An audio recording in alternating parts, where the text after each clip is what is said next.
تو ہم اللہ سے عرض گزار ہوتے ہیں، مالک ہمیں اس دنیا میں بھی عزت دے، سرخروئی دے، ہم ذلیل ہونے کے لیے نہیں، ہم باوقار زندگی گزارنے کے لیے تیرے سے درخواست کرتے ہیں، اور آخرت میں بہترین عطا فرما دے۔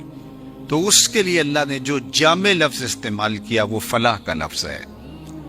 سورہ المومنون کا ابتدائیہ دیکھیے، وہاں بھی پورا ایک نصاب ہے 11 آیات کے اندر، قد افلح المؤمنون، وہاں پورا نصاب دیا گیا ہے۔ اور یہاں بھی اللہ تعالیٰ نے فلاح کا نصاب دیا ہے، لیکن یہاں قدر اختصار کے ساتھ ہے، لہٰذا میں آپ کے سامنے اسی مضمون کو آپ کے سامنے رکھوں گا۔ قد افلح من تزکا، کامیاب وہ ہوا جس نے اپنے من کو ستھرا کر لیا، جس نے باطن کی ستھرائی کر لی، جس نے اندر کی پاکیزگی کا سامان کر لیا۔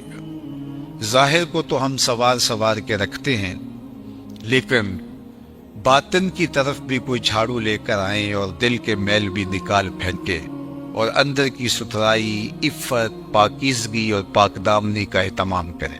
یہ ہمارا رب ہم سے متقاضی ہے، اس بات کا ہم سے میرے رب کا تقاضا ہے کہ ہم اپنے اندر کو ستھرا کر لیں۔ فلاح حقیقت میں اسی کا مقصود ہے جس کی دنیا اور دین دونوں خوبصورت ہو گئے، اور اس نے اپنے باطن کی طرف خاص طور پہ توجہ دی اور اپنا تزکیہ کیا۔ قد افلح من تزکا، کامیاب وہ ہوا جس نے اپنا تزکیہ کیا، جس نے اپنی صفائی کی، جس نے اپنے من کی پاکیزگی کے سامان کیے۔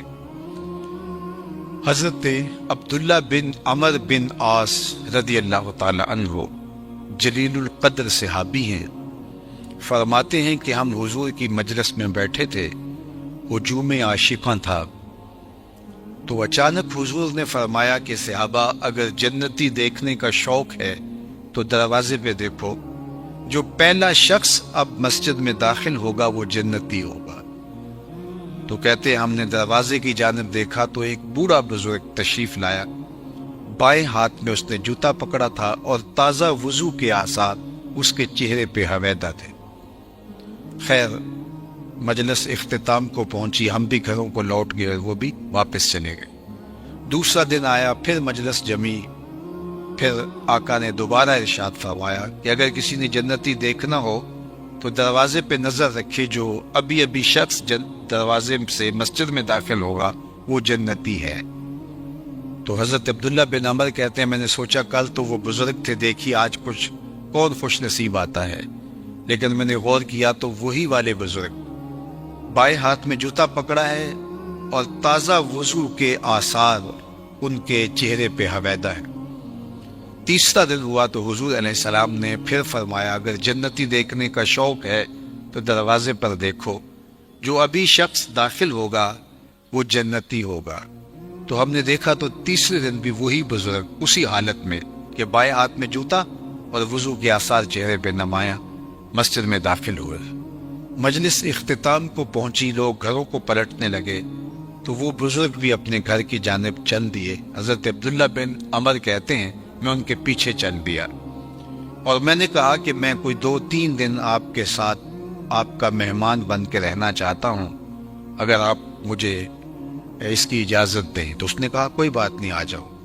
فرماتے ہیں میری لالچ یہ تھی کہ میں دیکھوں اس کا عمل کون سا ہے۔ آقا کریم نے فرمایا جنتی دیکھنے تو دروازے پر، تو تینوں دن یہی برآمد ہوتے رہے، تو کوئی بات تھی نا کہ جس کی وجہ سے حضور نے فرمایا تو کوئی خاص عمل ہوگا۔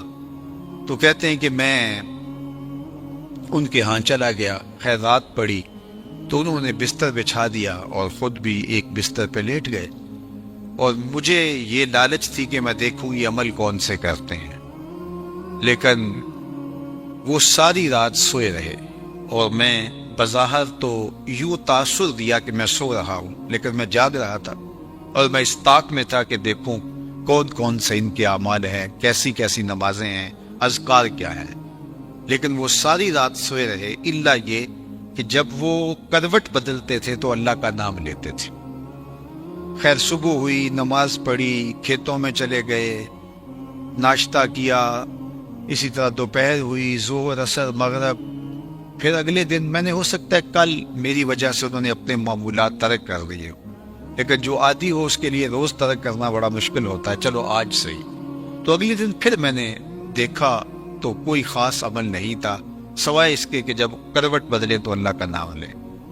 پھر دن گزر گیا. پھر تیسرے دن پھر میں نے طاق میں رہا کہ میں دیکھوں، لیکن تیسرا دن بھی انہوں نے رات سو کے گزاری اور کوئی خاص معمول ان کا نہیں تھا. خیر جب صبح ہوئی، ناشتہ ہوا، تو میں نے کہا کہ میں واپس جا رہا ہوں، میرے 3 دن پورے ہو گئے، لیکن میں ایک لالچ میں آپ کے پاس رکا تھا. آقا کریم نے فرمایا تھا جنتی دیکھنا ہے تو دروازے پر دیکھو، اور یہ 3 دن تک حضور فرماتے رہے اور 3 دن تک آپ کو ہی ہم دیکھتے رہے. تو ہمیں لگا کوئی خاص عمل ہوگا، لیکن 3 دن گزرنے کے باوجود ہم نے کوئی خاص عمل نہیں دیکھا. یا تو آپ نے چھپا لیا ہے اور یا پھر نہ جانے کیا ماجرا ہے. تو وہ بزرگ فرمانے لگے کہ عبداللہ بن عمر، میں تم سے کوئی عمل نہیں چھپایا، اور اگر تم اور بھی رکتے تو دیکھ بھی نہ پاتے، لیکن تم نے اتنی محنت کی ہے لہٰذا میں تمہیں خود بتا دیتا ہوں. تو کہتے ہیں کہ میرا مقصود میرے سامنے آنے لگا اور میں ہمہ تنگوش ہو گیا. تو وہ بزرگ کھڑے تھے اور مجھے کہنے لگے، اے عبداللہ بن عمر، یہ جو میرے سینے میں دل رکھا ہوا ہے نا، اس میں کسی مومن کا بغض نہیں ہے. یہ وہ عمل ہے کہ جو تم نہیں دیکھ پائے، اور دن بھی رکتے تو تم نہ دیکھ پاتے. تو آج ہمارا تو مسئلہ یہ ہے، ہمارے اوپر کچھ اور ہوتا ہے، ہمارے اندر کچھ اور ہوتا ہے، اور ہماری محنت اس کو صاف کرنے کی نہیں ہے، اس کو صاف کرنے کی ہے. میاں صاحب نے کہا تھا شیشے اتے کٹا جمیا تے کنداں چاڑی جاندے. شیشے اتے کٹا جمیا تے کنداں چاڑی جاندے، جلداں نو اے سانپ کے رکھ دے ورکے پھاڑی جاندے. ہمارا سارا زور پیکنگ پہ ہے، لیکن جو اندر ہے اس پہ ہمارا زور نہیں ہے، جس کی وجہ یہ ہے کہ ہم اندر سے بہت کھوکھلے، بہت میلے کچیلے، بہت کمزور، بہت گندے، اور بہت باہر سے بہت ستھرے. ہمارے لباس پر کریز بھی نہیں پڑی ہوتی، کوئی شکن بھی نہیں ہوتی، ہمارے بالوں میں بھی خوبصورت جو ہے وہ آرائش اور زیبائش ہوتی ہے، کپڑے بھی دھلے ہوتے ہیں، خوشبوئیں بھی اعلیٰ اقسام کی ہم استعمال کرتے ہیں. سارا زور پیکنگ پہ ہے، لیکن جو اندر ہے اس پر توجہ نہیں ہے. لیکن میرے رب نے کیا کہا، قد افلح من تزکا، کامیاب وہ ہوا جس نے اپنے اندر کو ستھرا کیا. تو ہمیں ساری توجہ اپنے اندر کو پاک کرنے کے لیے کرنی چاہیے.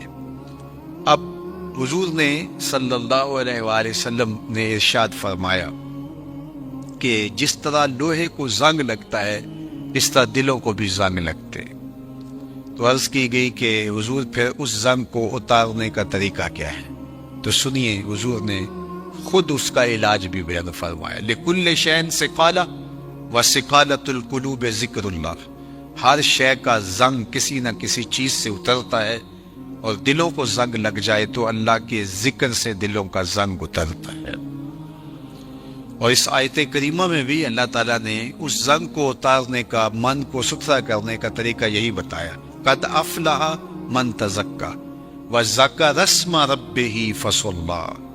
کامیاب وہ ہوا جس نے اپنے من کو ستھرا کیا اور اپنے رب کا نام جپا، اپنے رب کا ذکر کیا اور نماز پڑھی. اس کا من ستھرا تبھی ہوگا جب کثرت سے اللہ کا ذکر کیا جائے گا. تو 4 چیزیں ہیں دلوں کے زنگ کو صاف کرنے کے لیے. ایک، کثرت کے ساتھ اللہ کا ذکر. دوسرا، حدیث پاک میں قرآن مجید کی تلاوت کا ذکر آتا ہے. قرآن مجید کی تلاوت یہ بھی ذکر کی ایک صورت ہے، اس سے دلوں کے زنگ اترتے ہیں. اور تیسری چیز دلوں کا زنگ اتارتی ہے کثرت کے ساتھ موت کی یاد. موت کا خیال مستحضر رہے کہ میں یہاں بیٹھ نہیں رہنا، تو اس سے دلوں کا زنگ اترتا ہے. اور چوتھی چیز جو کبریت احمر کا درجہ، سرخ گندک کا درجہ رکھتی ہے اور دلوں کے زنگ اتارتی ہے، وہ ہے صالحین کی صحبت، اچھے لوگوں کی صحبت، جن کو دیکھ کر تمہیں خدا یاد آئے. جن کی صحبت میں بیٹھ کے رغبت دنیا کم ہونے لگے اور رغبت آخرت بڑھنے لگے، ایسے لوگوں کی صحبت حضرت شیخ احمد مجدد الفسانی علیہ رحمہ فرماتے ہیں کہ بریت احمر سرخ گندک کی طرح ہوتی ہے، اور ایسے لوگوں کی صحبت کو غنیمت جاننا چاہیے اور وہ بھی دلوں کے زنگ اتارتی ہے۔ تو 4 چیزیں ضروری ہیں اپنے دلوں کو صاف کرنے کے لیے: کثرت کے ساتھ اللہ کا ذکر کرنا، قرآن مجید کی تلاوت کرنا، صالحین کی صحبت میں بیٹھنا، اور کثرت کے ساتھ موت کو یاد کرنا۔ فرمایا لذتوں کو توڑنے والی کو یاد کیا کرو۔ عرض کی حضور لذتوں کو توڑنے والی کیا ہے؟ قال الموت، فرمایا موت۔ تو موت لذتوں کو توڑتی ہے۔ تو سب سے پہلی چیز جو بیان فرمائی اور قرآن مجید میں تزکیے کے لیے جو نصاب دیا، اس میں وَذَكَرَ اسْمَ رَبِّهِ، اور اپنے رب کے نام کو یاد کیا، اپنے رب کے نام کو جپا، اللہ کا ذکر کیا۔ اب ذکر کا لفظ آپ اور میں سنتے رہتے ہیں، تو ذکر ہے کیا؟ ذکر کسے کہتے ہیں؟ تو اس پر تو ایک تفصیلی گفتگو چاہیے، لیکن میرے خیال کے مطابق ذکر کی سب سے بہترین تشریح